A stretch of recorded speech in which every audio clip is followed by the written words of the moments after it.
बांग्लादेश में अब असली वाला खेल शुरू हो चुका है। बांग्लादेश में अमेरिका, चाइना और भारत तीनों अपनी अपने खेल को खेल रहे हैं। पर एक बार फिर से यूनुस सरकार को बड़ा झटका लगा है। यूनुस सरकार के खिलाफ प्रदर्शन हो गए हैं शुरू, और ये प्रदर्शन छोटी मोटी संख्या में नहीं हो रहे हैं। स्क्रीन पर आप तस्वीरें देख रहे हैं, ये तस्वीर है, बहुत बड़ी संख्या में यहाँ प्रदर्शन हो रहे हैं। अब ये किसका खेल चल रहा है, क्या चाइना का, क्या अमेरिका का, जानेंगे। और इन सब के बीच में भारत ने क्या फैसला लिया है, पीएम मोदी ने क्या फैसला लिया है, और भारत के नौसेना क्यों अलर्ट मोड में आ गई है। जियोपॉलिटिक्स में बहुत कुछ चल रहा है, हमेशा की तरह जानने को मिलेगा बहुत कुछ। आइए जानते हैं इन खबरों को विस्तार से। बांग्लादेश और भारत के रिश्तों की बात करें तो बांग्लादेश में सत्ता परिवर्तन के बाद अमेरिका का डेलीगेशन यहाँ मिलने आया, पर भारत का गुस्सा अब नजर आने लगा है। प्रधानमंत्री नरेंद्र मोदी 21 सितंबर को 3 दिवसीय अमेरिका दौरे पर जाने वाले हैं। इस दौरान पीएम मोदी की बांग्लादेश के अंतरिम सरकार के प्रमुख मोहम्मद यूनुस के साथ मुलाकात नहीं होगी। प्रधानमंत्री मोदी अपनी अमेरिका यात्रा के दौरान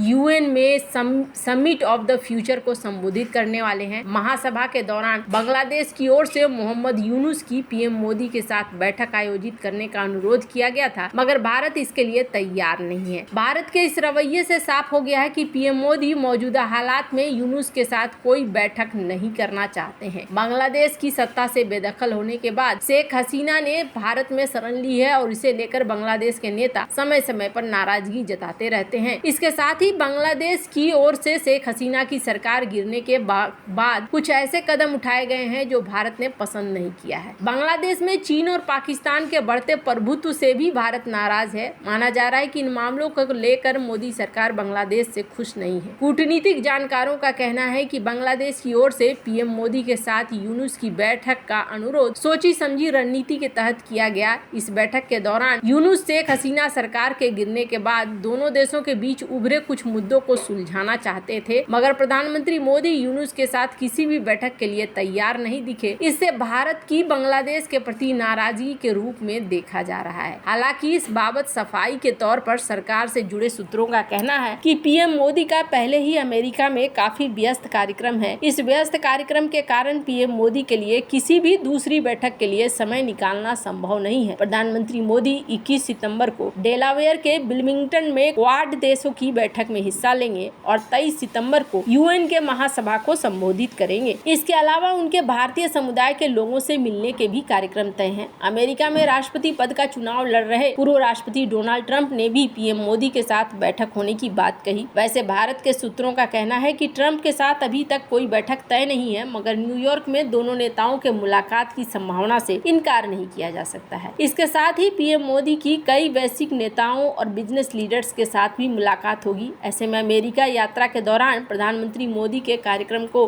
काफी व्यस्त बताया जा रहा है। दूसरी ओर जानकारों का कहना है कि यूनुस से मुलाकात करने से इनकार के पीछे पीएम मोदी की व्यस्तता मात्र की समस्या नहीं है। दरअसल भारत बांग्लादेश से संबंधों को लेकर मोहम्मद यूनुस की ओर से की गई टिप्पणियों को लेकर भारत नाखुश है। इसके साथ ही अंतरिम सरकार के कुछ प्रतिनिधियों की ओर से भी भारत को लेकर ऐसी टिप्पणियां की गई हैं, जिससे दोनों देशों के संबंधों में खींचतान की स्थिति दिख रही है। बांग्लादेश की अंतरिम सरकार के प्रमुख यूनुस की ओर से शेख हसीना की आलोचनाओं के साथ ही उनके प्रत्यर्पण की मांग का संकेत किया गया है। बांग्लादेश के विदेश मंत्री तौहीद हुसैन ने भी शेख हसीना के प्रत्यर्पण की मांग की है। अंतरिम सरकार के अन्य सदस्य भी शेख हसीना का मुद्दा उठाकर भारत पर हमलावर रुख अपनाए हुए हैं। इसे लेकर दोनों देशों के संबंधों में नकारात्मक माहौल पैदा हो गया है। इसी कारण पीएम मोदी मौजूदा हालात में यूनुस के साथ मुलाकात नहीं करना चाहते हैं। खैर, अब बांग्लादेश में स्थिति कैसी हो गई है देखिए। कहते हैं अधिक सयानो जाए ठगानो। अमेरिका के ऊपर आरोप लगता है कि ये जो तख्ता पलट हुआ ये अमेरिका के वजह से हुआ। हाल ही में अमेरिका का डेलीगेशन भी बांग्लादेश पहुंचा था, और अमेरिका ने इस बात का आश्वासन दिया यूनुस को कि हम तुम्हें पैसे से मदद करेंगे।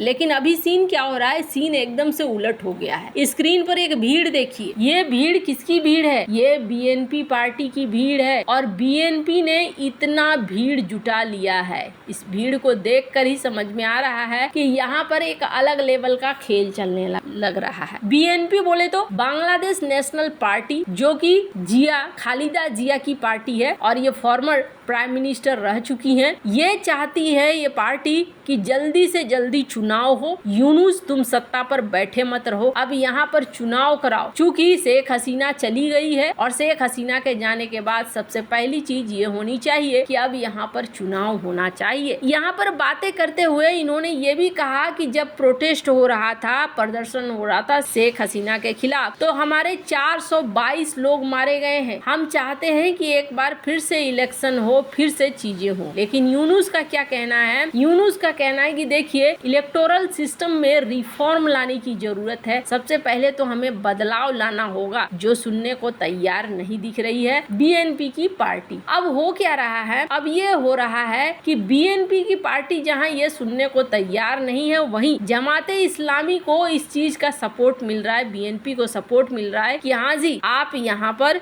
सरकार बनाने के लिए चुनाव कराने की मांग करो। वो समझ रहे हैं कि इस वक्त जनता हमारे पक्ष में वोट देगी। अब जरा यहाँ पर गेम को समझिए। कल रात हमने आपको बताया था कि यूनुस सरकार ने क्या किया, फौज को दे दिया ताकत कि देखो 2 महीने का ताकत हम तुम्हें देते हैं और अब तुम कंट्रोल करो, अगर लगे कि कहीं गोली चलाना है तो गोली चला दो। अब ये आप समझ लीजिए कि किसका ऑर्डर है और कौन फॉलो कर रहा है। मतलब कि वही सीन खड़ा हो गया है यूनुस के सामने, जो सीन शेख हसीना के सामने खड़ा हो गया था। अब यहाँ पर माना जा रहा है कि चाइना का रोल है क्या कुछ, तो चाइना और पाकिस्तान की गठजोड़ सबसे जग जाहिर है और पाकिस्तान और बीएनपी के बीच में भी अच्छे रिश्ते हैं। खालिदा जिया पाकिस्तान का सपोर्ट करती हैं, तो ऐसा माना जा रहा है कि ये जो धड़ा है, ये धड़ा चाइना का धड़ा है, जो इस वक्त अपना प्रभुत्व स्थापित करना चाहता है। इसका एक और उदाहरण देखिए, बांग्लादेश से चाइना को लेकर तुरंत से शिपिंग रूट बन चुका है 9 दिन के अंदर, ताकि बांग्लादेश में सामान पहुंचे। चाइना भी यहाँ एक्टिव हो गया है और अमेरिका भी एक्टिव हो गया है। अब देखना होगा कि आगे कहानी क्या होती है। होता ये है कि दो देश,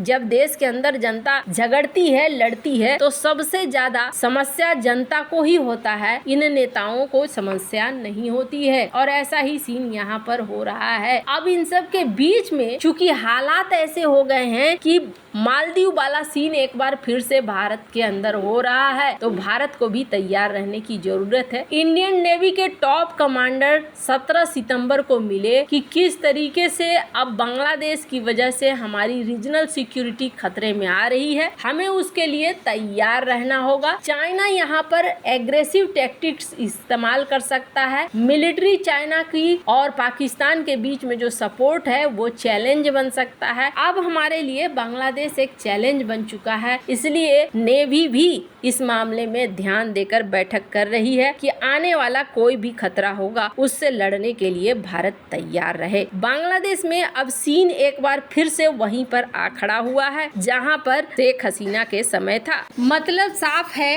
कि यहाँ पर अब अफ्रीका वाला खेल खेलने जा रहे हैं देश। वैसे आपको क्या लगता है इन सब मामले में, आपकी क्या राय है? कमेंट कर जरूर बताएं। जल्द मिलते हैं अगली वीडियो में नई खबर के साथ।